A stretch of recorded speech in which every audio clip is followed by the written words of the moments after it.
taken on the challenge from the People's Republic of China in a way that the time is calling for. Look, we have a long cherished tradition of friendship with the Chinese people. We continue to do so today.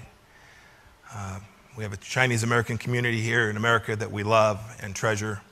I've known them through business and personal ties. I've known many of them.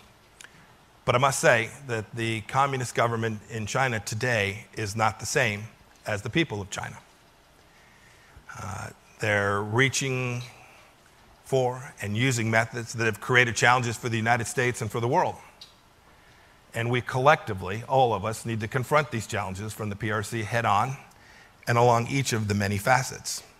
There are many opportunities to be sure, but it is no longer realistic to ignore the fundamental differences between our two systems and the impact that those two systems have, the differences in those systems have on American national security. This is a departure for sure, might be viewed as unconventional. It's not what you've heard from leaders for the last 2 decades plus.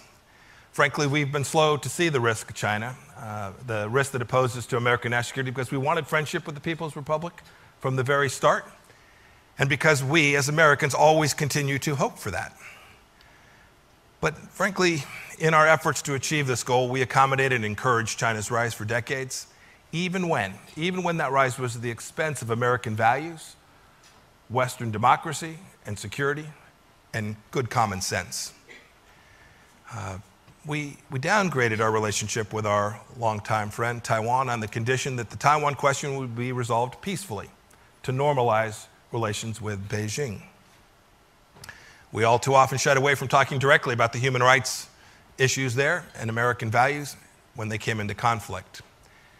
And we downplayed ideological differences even after Tiananmen Square massacre and other significant human rights abuses. We encouraged China's membership in the World Trade Organization and other international organizations, premised on their commitment to adopt market reforms and abide by the rules of those organizations. And all too often, China never followed through.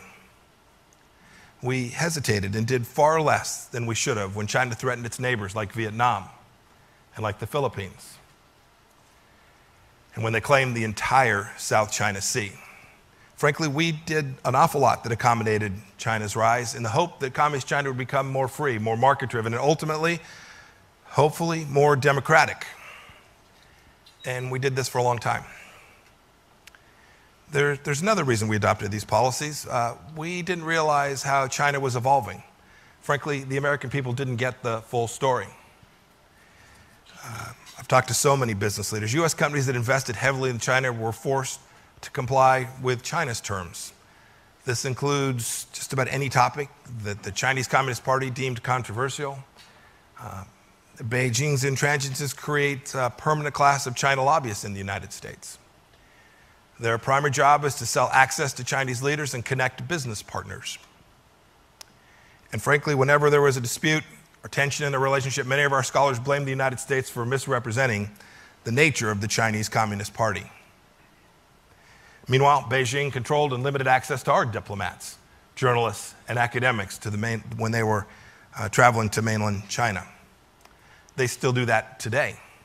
If you saw the difference in how Chinese diplomats are treated and how American diplomats and the access they have, you too would find the absence of reciprocity deeply inconsistent with American values.